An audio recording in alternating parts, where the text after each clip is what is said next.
Hey guys, welcome to the show. So I've got a very special guest on today. His name is Mark Cockerill. Mark's a very good friend of mine. In fact, when I first attended Ivy Church, I think it was one of the first people that I developed a really good friendship with. And what really strikes me about Mark is his compassion, his realness, and his sense of humor. No pressure, Mark. He's just absolute, and he's just absolutely one of those people that you can count on. Like when I first started to chat with him and get to know him, it's like, yeah, he's a solid guy, a guy that I can trust. Very tuned into the needs of those around him, I would say that, and he brings laughter to the room. So in terms of what he specializes in cancer biology, in gaming. Gotta put that on there. And transformational youth culture, and all of which I think we'll dive into a little later. But Mark, it's great to have you here, and thanks for being on. No worries, man. It's a pleasure. So it'll be really good to I do this with almost all the interviews, to ask the first question is, what can you remember that you've gone through that's really shaped you in the past? And you can go as far back as you like with this one. I think, well, just for intro, I kind of grew up in the northeast even. Sorry, this was a shaky start, wasn't it? So basically in the Grimsby area. But when I was a kid, my parents would take me on these amazing youth camps, and in which basically we did probably things you wouldn't be allowed to do now because there's so many safety restrictions. But those camps were just life-changing in many ways. So that was probably a poignant part of my younger years. And then from there, I went on to, I guess, to university, which was a bit of a kind of interesting time. And then from there, I kind of qualified at uni, went on to where I did biomedical science. Then I went on to traveling in Australia for a year, and then kind of came back home with about enough money to buy an old Citroen. And then from there, I looked for jobs in London and Manchester, and that took me to Manchester, where I spent probably the last 15 years. Oh, wow. Good. That's a good snapshot, like a good overview. So you mentioned the youth camps that you attended back then. So they were faith-based? Yeah, absolutely. Yeah, so my parents like Christians, and they attended and still do the local Baptist church in Grimsby. And anyway, it actually wasn't linked to that church, to be fair, because they're from Hull originally. Yes, Hull has actually got some great people in. And then Hannah and Steve, if they're listening, they'll be quite proud of that comment. But point is that these camps were absolutely brilliant. They just had so many activities and so much community. We ate together. We did crazy games where like roll tires down massive hills. I think my wife is now doing the hoovering, which is also helping the situation. I've told her. So please let me know if it's okay, Andy. But the point is that in those camps, really, there was a focus on kind of learning about God in a really relaxed, kind of informal, kind of a place where I'd call home. And I just have so many great memories of those times, of those particular camps, and we still reminisce about them with my family nowadays. That's so cool. And so, assuming like you go to these youth camps, but some of your school friends didn't, and what was like for you, like living in those years where you were Christian and doing those kind of things, but in an environment, say back at school, where people didn't share the same beliefs as you? I think, if I'm honest, at that time I kind of lived probably a bit of a double life. So it's kind of like I made a commitment to follow Jesus to one of these early these camps when I was about 11 or 12, and kind of my Christian journey really started there. But I suppose it started since I was born, in a way. But the point is, when I was at school, it was a bit more. There wasn't many Christians, and I would say there isn't many Christians in the northeast, particularly in Grimsby. Quite spiritually dead in some regards. But anyway, point is that yeah, I wouldn't say I was like, people knew I went to church, but they didn't really know what it meant to be a Christian, except for going to church, really. And so was there a point that you can remember anyway, and it doesn't sometimes for people, they can't pinpoint a particular time where that double life kind of turned into one life and it became more of a whole thing for you? Yeah, I think it's been a gradual journey, but one really poignant was about this book called The Purpose Driven Life by Rick Warren. I was reading that, was found that kind of propelled my faith and just took it into a new direction and kind of contextualized it a lot into what it was like living in today's culture and really what it all meant for me today.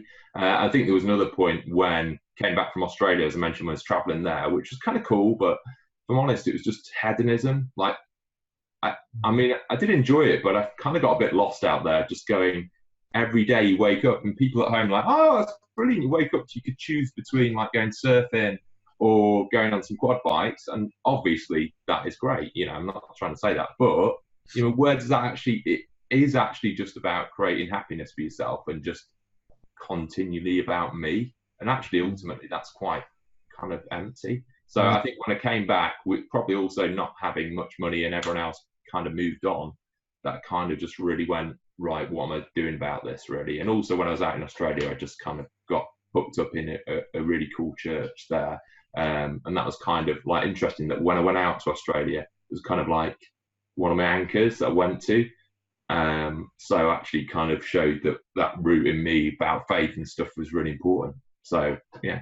That's really cool. So it kind of took that experience of facing like that hedonistic lifestyle that made you really question and or make a decision about life or what was important to you at the time. Yeah, it was value there. I think what I often I've said to people, not massively these days because everyone's older now, but at the time I was like, oh, traveling's cool, but I would encourage you now to do something not about you while you're traveling and integrate it with that, because I think actually, you know, let's be all honest, when you're 22, 23, you do live in that kind of zone, but actually is a lot more value with all that kind of stuff than's presented to you. Well, I guess what I'm saying, by actually going and giving in whatever form that takes, like giving your time and energies into other stuff, actually that is actually really good fun, but that's not really told to you by culture, but I actually think it actually really is. And that's what we kind of get mixed up with ourselves. What actually we think is fun and great is actually not necessarily what actually is, I suppose. Yeah, no, that's really good. Versus what actually is, I think. Yeah, that's a really good point. You know, when you're younger, you're told to explore the world, like kind of see more of the world, but it's also how you do that, right? And if the focus is on looking for something that like satisfies your fun factor, or it's not looking in the right place. Yeah, that's cool. Okay, great. You mentioned university. You mentioned that was an interesting time. Yeah. Tell us more about that. What does interesting mean? Well, I think it kind of comes, well, I'm like one of these unusual people when this is just so, I was actually talking to a young person about this just last night, who's going to university in Lancaster, actually a legendary lad called Theo. Anyway, back to point is that when I went to uni, like quite a lot of my friends were either a year or two younger than me, and they were all in this kind of, you know, what I keep referring to this phrase as like home. They were in the groove of the culture back in Grimsby, which, you know, I had the most amazing friends there, and they're still some of the best friends now. And, you know, when I left, I felt like I had to go, but I didn't want to go. My heart hadn't left. So I think that I was kind of stuck between two places, I think. And that's something that I found. And that's why I found it interesting, was because I actually found it quite hard. And a lot of people like, oh, university days are the best days of your life. I'm not saying I didn't have a good time, but personally, the first half, at least, of the first year was really challenging for me. And the last year was interesting just in the sheer volume of work and kind of academic push that I'd kind of had not been overwhelmed by, but was overwhelmed by in the final year of university at Manchester. So, but in the middle, I guess I had a bit of a kind of, you know, a better time, I suppose. Yeah, okay. So that was a really new experience. not, you know, the academic stuff, and I guess forming yourself or maturing in that time, or learning more about yourself and what you could and what you couldn't do? Was that's kind of like what university did? Because it's like sometimes, like for me, you go to university and it's like, okay, you think it's just about learning a particular subject, but you learn a lot about life at the same time. You learn a lot about yourself in that period too, right? Yeah, yeah. I think I kind of learned that, for one thing, was that I actually I'm just such a people pleaser, and it just drove me mad later, right? It still does, because I'm still like, I was saying, like the other night, I was like, I'm 39, I'm still bothered about what people think about me. Now, when do you get to that point where you think, oh, I'm just comfortable in who I am, and obviously not people are not necessarily going to like you, but it's not necessarily because think you're like horrid, just you don't gel, you've got different life approaches and value systems. But at university, I kind of felt myself kind of a bit lost and just kind of chasing kind of being valued by other people, which obviously is quite a difficult thing. As you especially get older, it's harder to please more people. So I was kind of a bit of lost in that, and finding my identity and kind of transition to independence, I found quite challenging actually.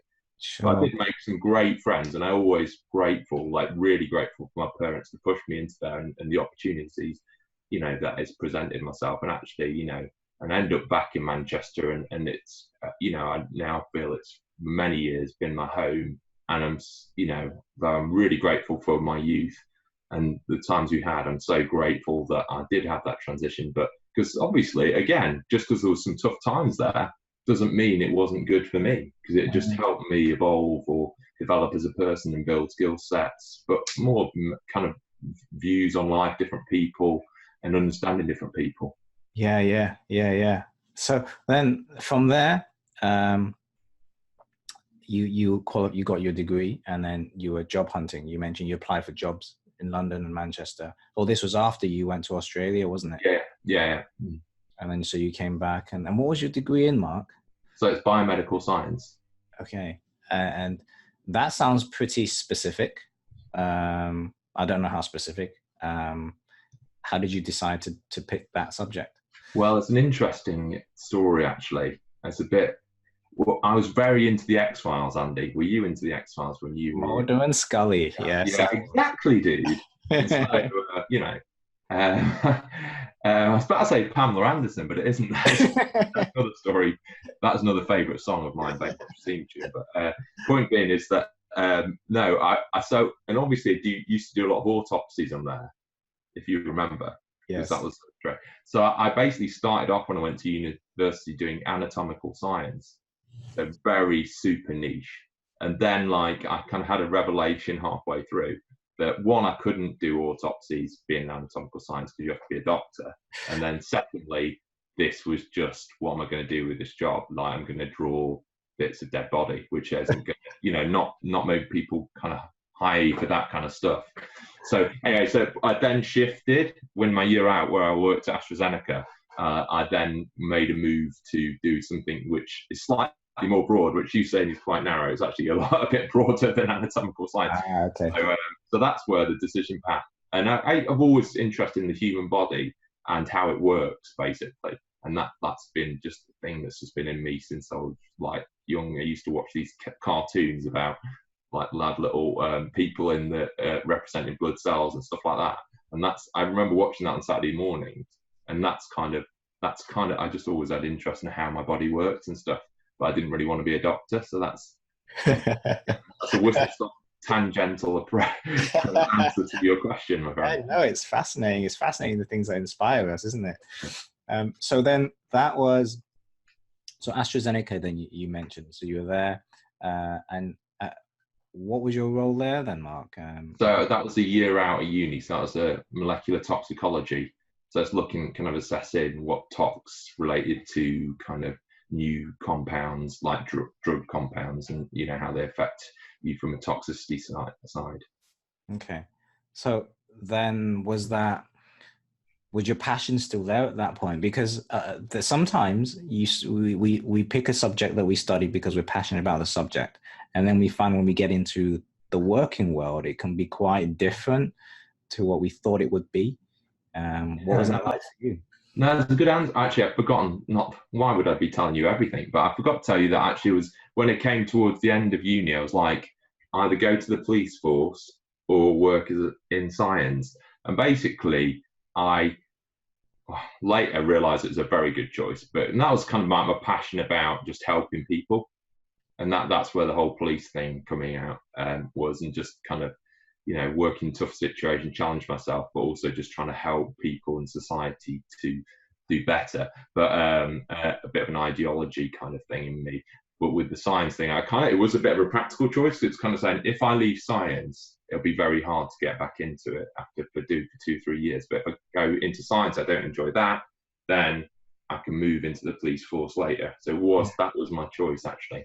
Mm-hmm. Yeah, that makes sense. And so, few years later, science is still the area that you're in, is it? Yeah. So yeah, a few years. Yeah, that's very generous. I said on the form you could say how old I was. So yeah. I just didn't. I never looked back since I've joined science, basically.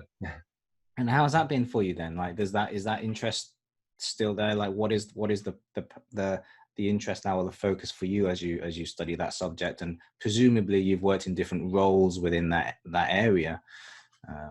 So when I got that job after I came back from Australia, I basically worked in AstraZeneca again in a different role. So this was in oncology, and that was doing basically discovering new cancer drugs. So I did that for like 6 years, and then I moved to work for Cancer Research UK, who had like a small biotech kind of group that they were like a new group with quite a lot of ex-industry people, and it was an opportunity to work in a small working environment and have a lot more kind of independence. So worked there for 9 years, and then I then took the decision to transition careers and move into medical writing. And that was like a year and a half ago. So now, like, my hashtag on my WhatsApp thing is something like, well, it used to be trying to cure cancer. Now it's writing about people trying to cure cancer. I'm not quite sure yet which is easiest. I think they're both hard in very different ways. Sure. But doing something like that, being a part of a project, an area where you're looking to cure cancer, I mean, that must add a lot of meaning and purpose to your job. I mean, tell me about how you saw it. I mean, because there must be struggles. Sometimes you see the meaning of what you're doing, and other times it might just feel quite routine if you're doing it day in and day out. I mean, what was it like for you? I think AstraZeneca, like, it was a bit of I'm so grateful for the training they put into me, and because I guess they now take on people more likely to have PhDs and postdocs, whereas at the time it was more of people coming out of university. So that they kind of gave me a great grounding, but at the same time, it's a kind of massive global company, tens of thousands of employees, and you kind of just I just started to, you don't have any control over what you're doing. And that's from a kind of sense that your entire project could just get shut, even if you were doing amazing work or trying your hardest, doing extra hours, whatever. And so that's just disheartening, because it didn't matter how well you were doing, the bigger machine, as put it, would change that. So that's why I moved, in one sense, to go to this smaller biotech type environment, though underpinned by charity money, because you could define your own destiny. And that's what, and that was a lot better. I enjoyed it because you had a lot more freedom, and you could kind of see how exactly what you're doing you couldn't hide. It was critical to success. But it had its challenges, because you don't have as much leverage in terms of finances and kind of access to resources. Though at the institute in Manchester where I worked, then you could access some of the kind of high-tech platforms. So we're in quite a reasonable position. But at the end of the day is, if it was easy, everyone would be doing it. And that's what my director used to say. The thing is, I'm sure it's fun about, like, it's in the top, research is like in the top 10 most depressing jobs or something, because ultimately you have to be quite resilient, because a lot of the stuff you'll work on will never get anywhere. And that's, I don't know, that is the key problem with it. And you have to become deep. It's a bit of luck sometimes, and also becoming deeply knowledgeable to a level where, I don't know, you know, there's not that many people who can know science, and a team of scientists knows a certain function of cancer well enough to kind of go about delivering therapies towards it. So Sure. So it was mixture basically. It definitely fulfilled me, but it's just so hard. And that's it. Just in terms of finding a new cure to cancer, it's pretty hard, isn't it? Yeah. We have it, and it's all been hidden, which is yeah. And so medical writing, that's what you've been doing for the last 18 months. So that's a new challenge. You're almost you're one step removed now from actually doing the research itself. Yeah. So what's that like? You know, has that given you a different type of perspective? That has given me, it's kind of been humbling in some respects, because you know, obviously I've got skills, but I think it's been more stretching than I envisaged, mainly from the English perspective, actually, because I know quite a bit about cancer in certain areas. I understand oncology-based literature, but actually writing it yourself, I'd not really done a lot of, just because the roles I'd been in. So actually, I found that hard. But what I've kind of it's kind of keep saying, and it's also challenging being older when everyone else who's equivalent to you is younger, and you kind of think, I'm not bothered by that, but actually you do become bothered about it, and that's some kind of, I think, is a bit of a psychological lie, by the fact that, you know, phrases like you should earn as much as how old you are and things like that, which is probably outdated now. It should be plus something %. But the point is, those kind of mantra, or you kind of peers that are around you at your age doing things that are, you know, maybe they're more advanced because they stayed in their career in particular. And I guess what I'm saying is it actually brought around in my mind quite a lot of things that surprised me about, like, that it was actually quite hard to transition, and actually it's very different working culture, like very different. And so I had to learn and adapt to work in those places. And there's been a lot of listening, which I tend to talk quite a bit sometimes. So I've had to wind that in a bit. And also just kind of respecting other people, which I always respect and apply to people. And that's what I always aspire to do. But I think, I've just been had to be careful with the way I've been a bit more than I would have thought to be. Yeah. And so every role that you've done, you've had to adjust and then learn as well. Like it sounds like, Mark, even with this last role, like not only are you learning about things on the job, but you do enough self-reflection to think about yourself as well, and what things you're noticing about you. Is that right? Yeah, well, I think one of the things you can never think, once you think you're fully self-aware, you're not. I think that's what people say, and I think as you get older, you probably become less self-aware. So it's a continual thing for me to try and regulate myself. But it does, like trying to observe yourself. How would that be? I'm often thinking about how does that sound when it's been received by me. If I say something, how does that feel to the other person? But the problem with that, actually, Andy, is that you actually, what I've realised is that you start to put yourself in every other person, like that's the way they react, because you can only perceive how you would respond to it, but actually everyone is so different, and actually it's very kind of get quite stressful when you overanalyze it. So I guess I've had to start to trying to get the balance by being kind of, you know, a balanced level of kind of self-reflection. But at the end of the day is we're all human, we're going to make mistakes, and hopefully they see the real Mark, and that, you know, he has a love for people and cares for people, and that whenever I ask something or say something back, and if it comes out wrong, it's, you know, it's not intentional, and that's what I aspire to give, that reflection. It's harder in this environment, I would say, because you don't have as stronger relationships on a kind of one-to-one, because it's in a big, and that's the other thing. What's your view on open plan offices? Impact on working culture? Anyway, maybe that's the next webcast. So. Yeah, I did write something about that recently, and I think for introverted people, it can be a big struggle. But even for extroverts, it's, and I don't know how true this is, but I think even some classrooms are set up now where you kind of work in pods where the chairs face inward and you face each other, and so they're almost forcing you to have that type of interaction, which is not a bad thing, but it's balancing it out as well, right? And having that space for you to be able to think and reflect. That quiet time is very valuable because you can get those inspired moments, those sparks of ideas, which you don't necessarily get if you're constantly in conversation and there's constant noise and distraction around. Yeah.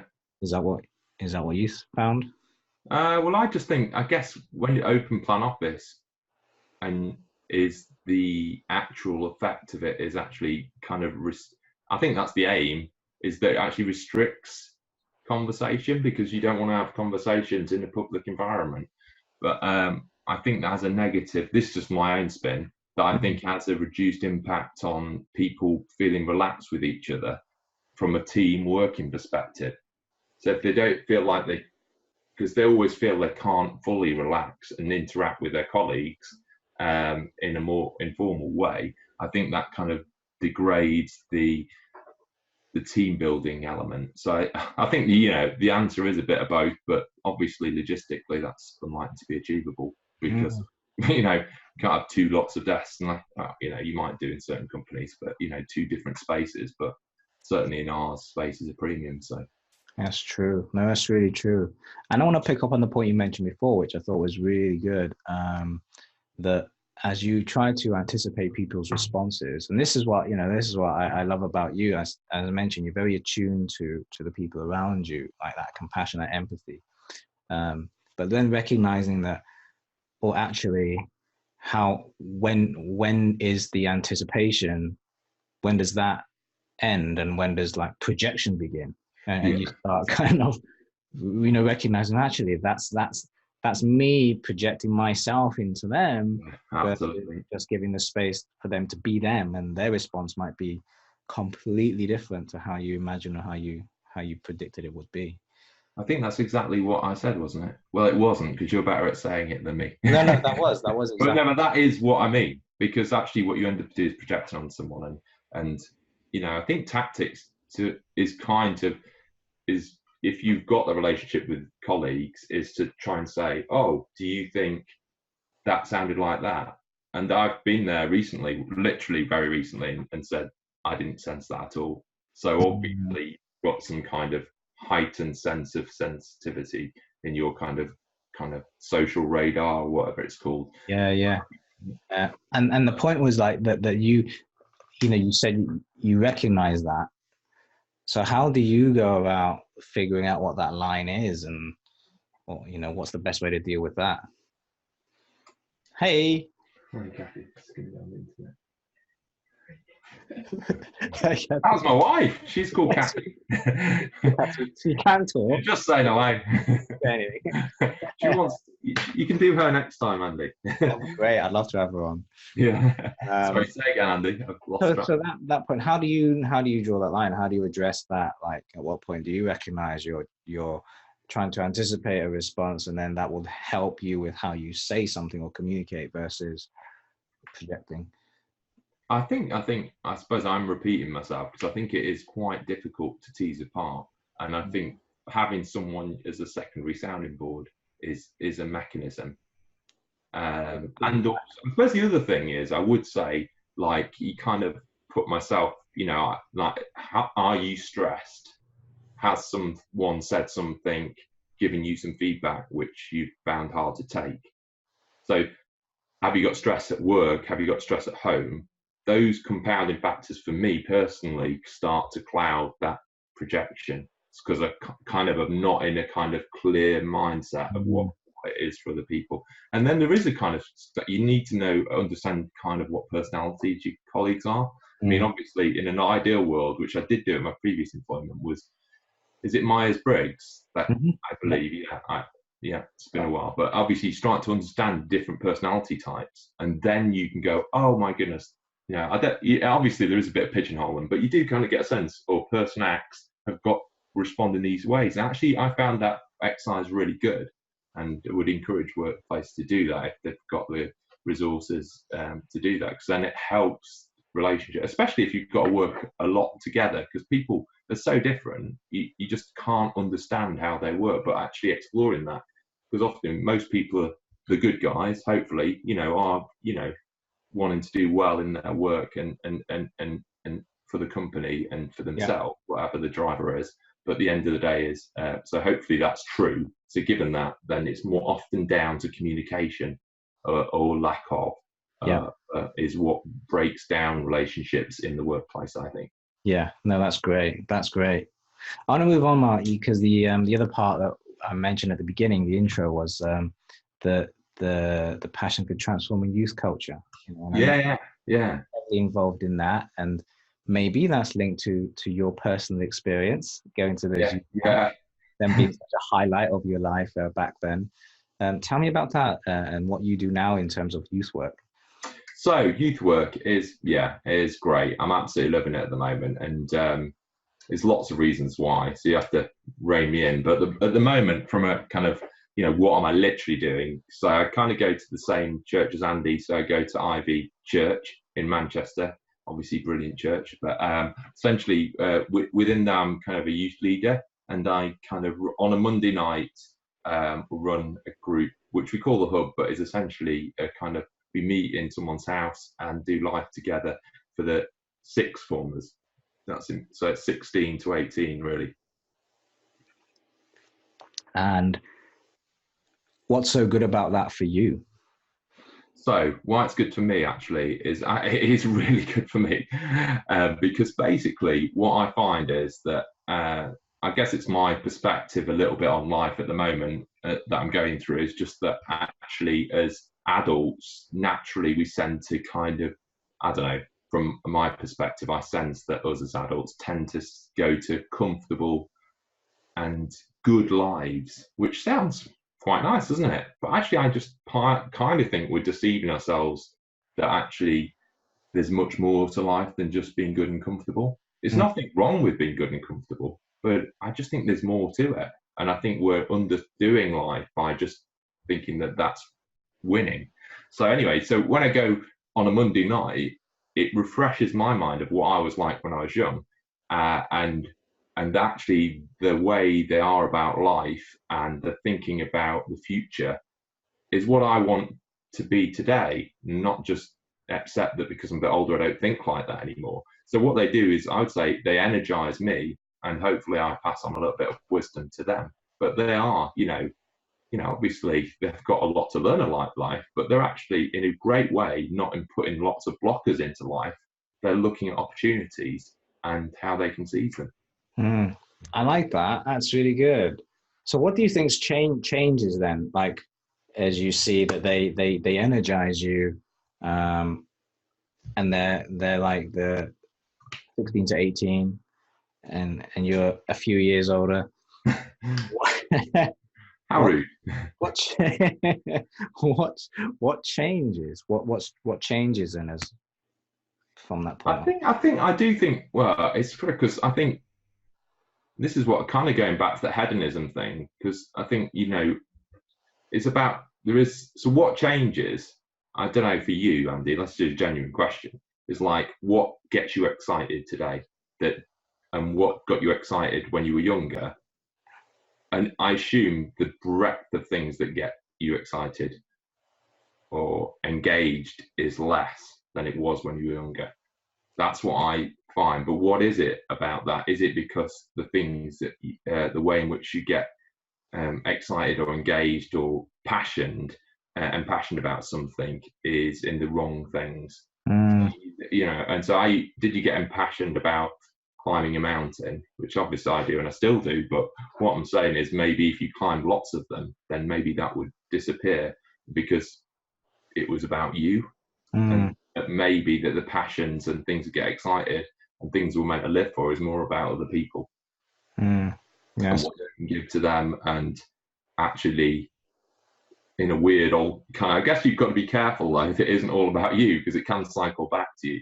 But actually seeing other people and going back to the youth groups, I know I've gone a bit off tangent, but actually, I don't know, there's so much fulfillment for me, but it isn't like totally like, oh, I've got an award, but it does feel great to see them go on to and seeing they're coming on in their faith as Christians, but also just as people developing and engaging life and just stepping out into stuff themselves, which makes me think, oh, why don't I do that?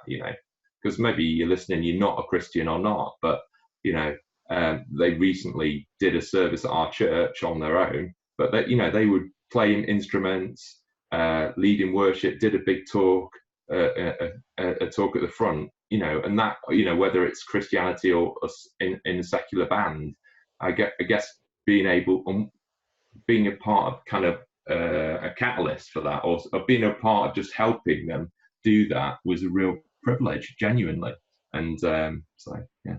That is cool. Because you did mention, Mark, that one of the things that around after university is like, do I biomedical science or policeman, because you had this idea of wanting to help people.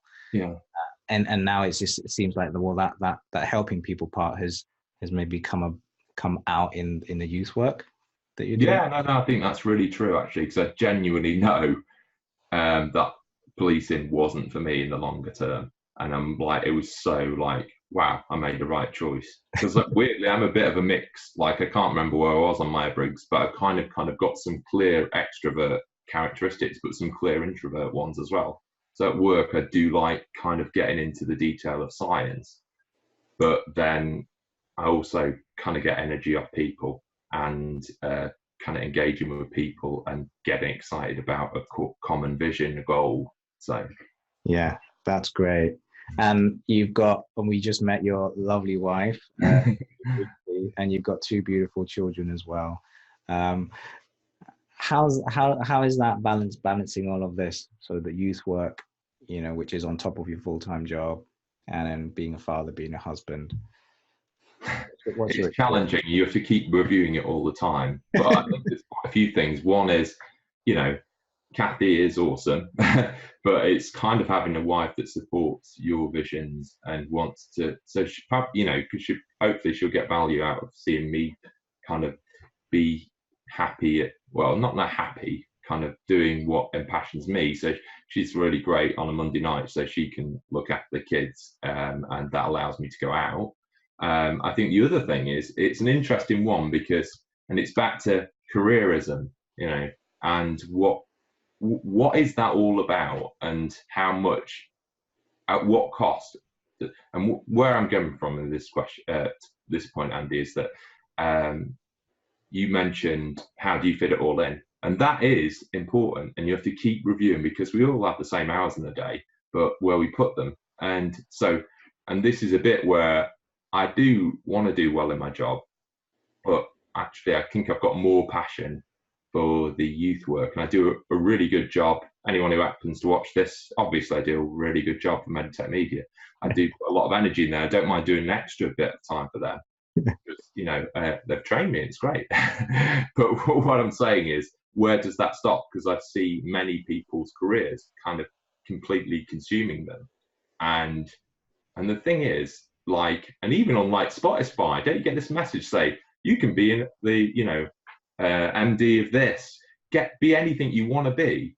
Well, one is there's only a certain number of those top level jobs. 2 is not everyone can do them, but they might be told that they can do anything. Well, and it's good to push people and give them goals, but at the same time there is a bit of realism where kids are being told they can be dentists, but actually they really can't be, because they're not that wired up, maybe they're afraid of teeth, I don't know. But what I'm trying to say is that I think career starting to push into other important lives, and people, perhaps men more so, are finding, in my view, their identity is in their career. And I know it's a bit provocative, but it's just something that I've started musing about, and maybe in a year I'll come back and go, oh, I wish I never said that. But it concerns me that their identity is found in their career, and that defines them, and that gives them value. And if that starts to erode, or they can't progress, then they begin to erode and then they start to decline. What's your thoughts on that? No, it's good.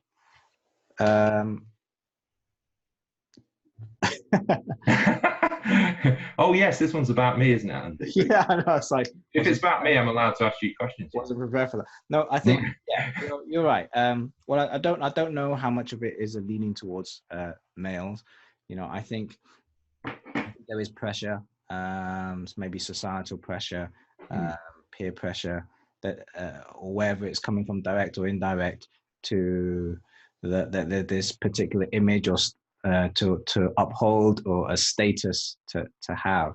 And you're right, we integrate our identity into the things that we do. And so when that thing that we do, we no longer do that thing anymore, it affects us. And I love the way that you put it, where it says, you're saying, well, if your career erodes, then you erode.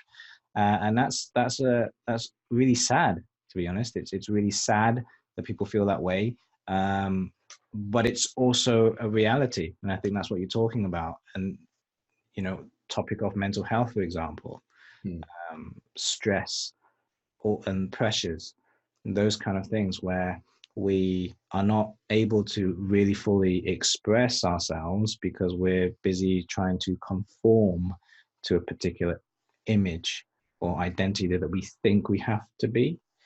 And that's pressure that's imposed from outside of us, like stress, is imposed from others, or how we interpret the environment that we're in when we're with other people. So yeah, I think it's a very good musing that you have there. I don't think you would come back after a year and say you shouldn't have said that.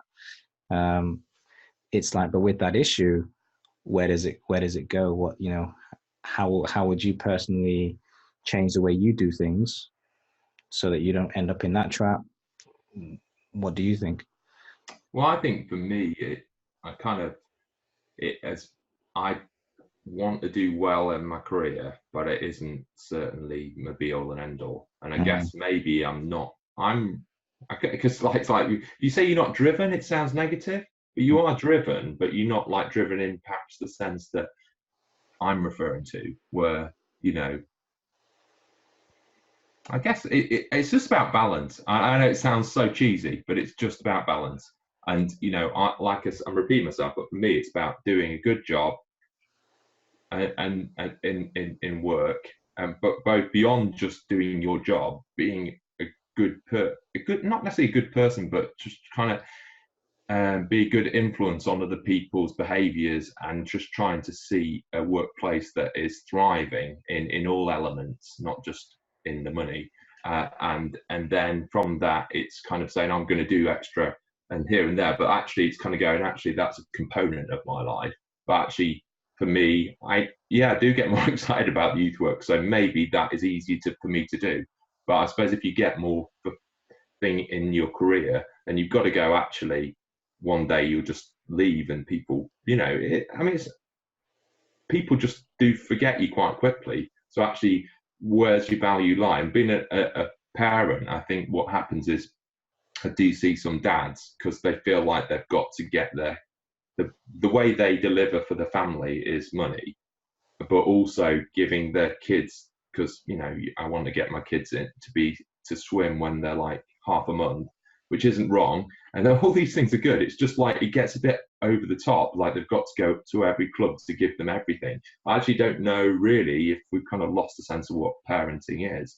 And actually, what I found is I totally struggle with being a parent. It's really hard, and I've had some big chats with mates. But like what I found recently is you start to see, by just you've got to be so selfless, just put lots of time into them, and that goes in. And so obviously sometimes you're there at work and there is these decisions, you're like, I'm so tired, but I'd rather just carry on doing another hour and a half of this, because I'm in my own space, in my own, and I'll get a nice pat on the back or not, or leads to something else. But if I go home, the kids going to be going mental, and it's going to be so tiring. But you kind of somehow kind of wrap it up in the sense that actually what you're doing at work is getting further progress and seek and supply, and put a lot of that context onto yourself, a lot of that dialogue onto yourself about, oh, I'm delivering lessons, I'm delivering money, I'm delivering stability, and actually you've probably been a bit selfish, really, and you have to go home and face that. And what I think you find is actually the more you do face it, in a way, if it is becoming an issue for some dads, they're ace, they just love it, and I hats off to them. But I find it intensely stressful. What I've found is the more you engage in that, I think it becomes less so, because you've got a better relationship with them. And particularly in the last 6 months, I am like really glad that actually I found parenting a lot more enjoyable. And I love my kids. I always have and always will. But I've actually found myself just really actually engaging with them, particularly my daughter recently in the last couple of months has been brilliant. So and I think it is just they just take so much from you, and you're impacting their whole world, so you need to invest in that.